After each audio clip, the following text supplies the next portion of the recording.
imagine this is your body. This is the posterior of your body and this is the interior of your body, which means this is the front of your body and this is the back of your body. Now, if you want to be always bendy, you need a very flexible posterior, which means the muscles from the back of the neck till the back of your heels should be flexible and able to give the length when required in order to bend forward like this.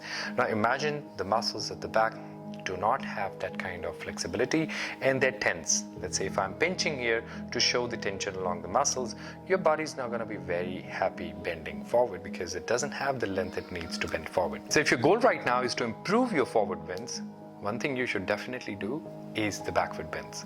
And if you want to improve your backward bends, one thing you should definitely add into your routine is forward bend. And how all of this information comes into practice, we are going to learn during this sequence. This is me, Zubin Atre. Pull your mat along and let's practice.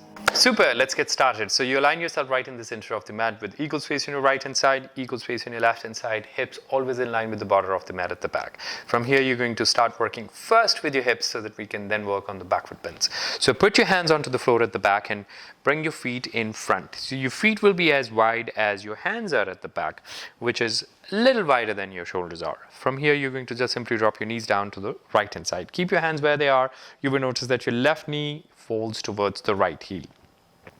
Now continue to breathe in and out. You're getting a good stretch on the quad. Hold that position and focus on the inhalation. So breathe in as deep as you can. Then when you breathe out, you're going to bring your legs back to the center, drop them down to the left hand side. Push them down towards the floor, continue to breathe in and out. Now, for some reason, if your knee doesn't want to go all the way down, it's perfectly fine. Be a bit forgiving there because, like I said, this kind of work, it takes some time for the muscles to respond and the joints to respond for the flexibility to appear on the body. Take a long deep breath in, get the body back to the center and bring your knees in together. Now bring your knees in together like as if you were trying to crush something between your knees. Then continue to press your knees. Here you're going to slide your right knee down along the shin of the left and get to the left heel and then bring the leg up and back and the same thing to be done on the other side. Now once you're done with this, you put your feet together and bring your legs into the Baddha Cone series. Baddha Cone is where you'll be putting the soles of your feet together. Grab your toes and pull the chest up. Get the entire length of the spine, get the entire length of the arms, and align your chest as back as you can, away from the feet and more towards the center of the body. Once you're there, you're going to lean the weight down to the right hand side and allow the weight of the head to be going to the right. Keep your lips together and lift your chin up in the same direction where the right knee is pointing. Inhale, back to the center, letting the head tilt and lean down to the left hand side, feeling the weight of the head, keeping your lips together. You lift your chin up towards where your left knee is pointing. Stretch comes on the left of the scale lines. Continue to breathe in and out. Back to the center now. Make a hook out of your fingers, index finger and the middle finger, and go grab the big toes. Point them in towards your chest bone. Get them as close as you can to the body. And then slowly when you breathe out, you're going to go all curved and in with your chest and your spine. Make your chin close to the chest and make your big round balloon out of the body. Imagine you're like a big balloon. Imagine a big umbrella being made out of your upper back. Then take a long deep breath in, come out of this, back and relax. Now we are going to go on the mat. So bring your hands onto the floor right under the shoulders with your toes pointing out and back. Start with the child's pose a little bit.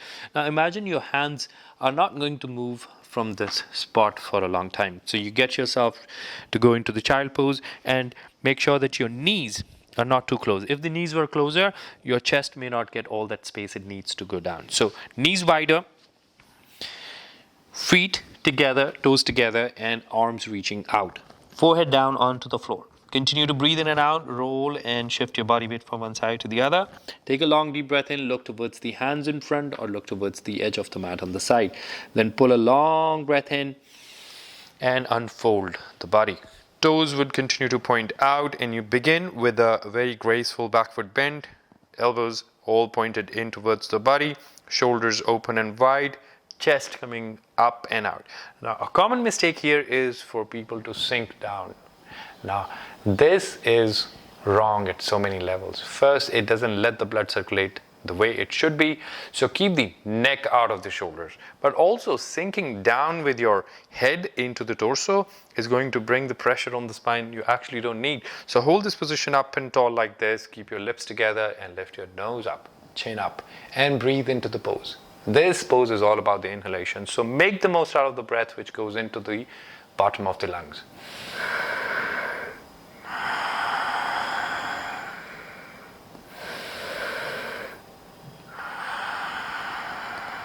Keep arching little by little and hold the arms parallel to each other.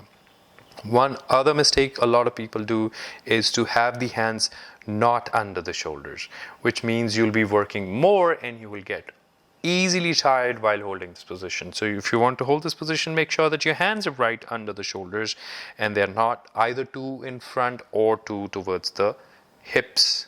So get the neck out of the shoulders once again. Now add a bit of a twist, look far over the right shoulder. Remember to maintain the entire length of the spine and the arms. Look as far as you can till you see the back of your heels. Take a long deep breath in, get the body up and back, looking over the other side. See where your heels are at the back. Relax your back once again by coming into the child's pose. Now look at the positioning of your hands. Your hands did not change the position at all. So go down, totally fine to let the elbows settle down, forehead goes down onto the floor and relax. Shift your body weight from one side to the other. Relax, continue to breathe in and out. And now this is a beautiful example of a passive pose. A passive pose is a pose where you don't have to use a lot of strength. You're just simply letting yourself relax, let the weight of the body work, let the gravity work, and pose does its job. So even if you have to hold this position for longer duration, you're not going to get tired, but the pose continues to work. Then take a long deep breath in, look up, raise your elbows off the floor, and you go forward, back into the same position where you came from. Remember, toes will be pointing in, heels will be pointing out, getting the neck out of the shoulders, maintaining the entire length of the spine, lifting your chin up, chin going away from the navel. And remember that you're here to pull a long, deep inhalation into the body.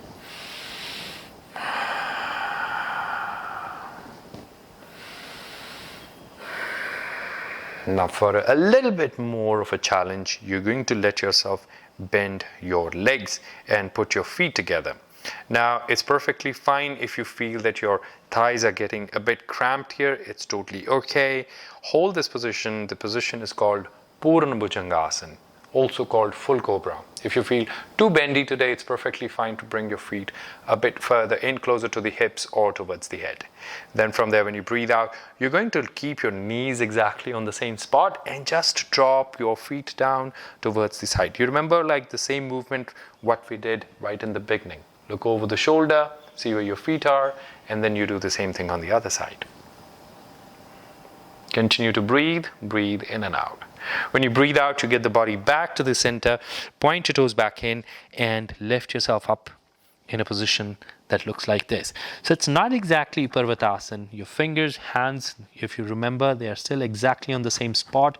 It's just that your chest and your knees, they are condensed towards the same point. Now, it's a very good example of an active pose. So I want my students to also be learning about these kind of concepts while we are practicing yoga together. Because once you know these concepts, they would always serve as a building block to your practice further. So now here, your knees are almost at the same level where the heels are. So your shin bones are parallel. A good engagement of the muscles in the thighs. Continue to breathe in and out. So we were talking about active pose. It's an active pose.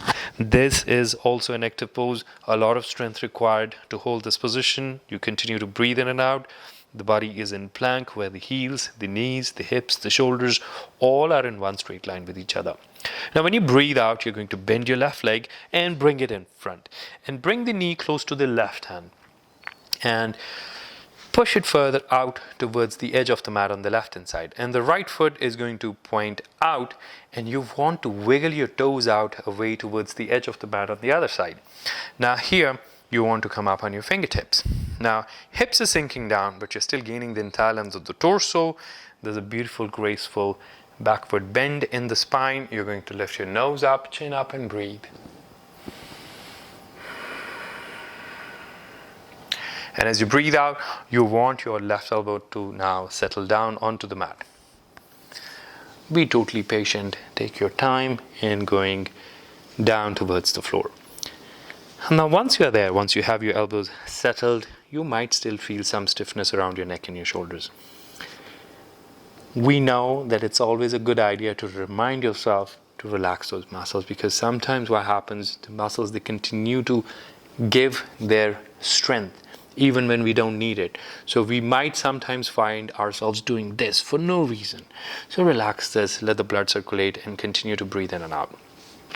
Now, your upper body is a little bit like in a pose of a sphinx here. Forearms parallel to each other. You're going to maintain the same spot of the elbows where they are. You're going to place the left hand under the nose onto the floor, and then cover the left hand with your right hand. Okay, now from here, lift the elbows up, rock a little bit, see how that produces the stretch on the left hip. Now get the elbows to point out and maintaining the exact same spot of the hand. You go down and you place the forehead onto the pillow that you have just made out of your hands. Continue to breathe in and out. Now this becomes a passive pose. Hardly any strength involved, still doing the job. Take a long deep breath in, push into the floor, and you're going to get the body weight back. Bring your hands back onto the same spot where you picked them up from, and keep coming up and back, up and back, up and back. Now, you might already recognize that we are halfway to Raj Kapotasana. That is perfectly fine. We don't have to always complete the poses. We just let it work for the spine's mobility. So point the toes out at the back. Now something unique here we do is to lift the knee up off the mat at the back. So lifting the knee up off the mat at the back is going to exercise the right quad. And continue to breathe in and out. Pull the chest further up, knee up, breathe in deeper, settle it down. Press the palm down and then take the body into that condensed, squeezed Parvatasana. So knees, chest sinking all the way down. Imagine there's a dot right in the center of the mat where your knees and joints are sinking. Breathe in, open the body into the plank. Always a good idea to move around when you're in a pose. Back and forth perhaps gives a bit of an extra stimuli for the muscles. Now we are going to bend the right leg and bring it in front. Now key to good balance here is to keep the knee a bit towards the outer edge of the mat. Now if we kept the knee always in line, it will become a bit hard and tricky to balance. So you push it far down so that you have a broader base to balance on. You can even slide your left leg a bit to the outer edge and then further away from the body, just to have more points of contact with the mat and a broad area to balance on. Come up on your fingertips like you always did. Continue to breathe in and out. Pull the chest up and back. A nice engagement of the muscles along the spine, right from the top till the bottom. Breathe in, lift your nose up, chin up, face relaxed, and you pull a long, deep breath into the pose.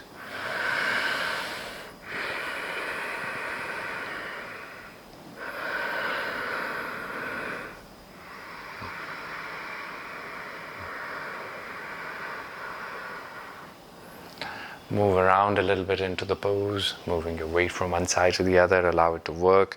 Release the breath, settle the arms down like we did on the other side. Forearms will be parallel to each other, and it's perfectly fine to shift your body weight from one side to the other. See how you're using the weight of the torso to stretch the right glute. Continue to breathe in and out, shifting the body weight from one side to the other. Not only makes the pose a bit more interesting, but it always also reminds you where the stiffness is. In case if you were holding it still, you might hold it tight here somewhere. But the moment you begin to move a little bit, you will notice, wow, I was holding it tight there for no reason. So that's when you find that the movement in the poses itself, just by shifting the weight, that's simply how the physical forces come into play. You will notice muscles, they get different stimuli, and then you are bound to think about that particular area where the stretch is coming, which is great again for the coordination, for the muscle memory, for you to make a body which is intelligent. Now, hand one on top of the other like we did, one on top of the other, pull your chest up, breathe in and out. Lower the elbows towards the edges of the mat, forehead onto the pillow you made. Continue to breathe, completely transforming the pose into a passive pose.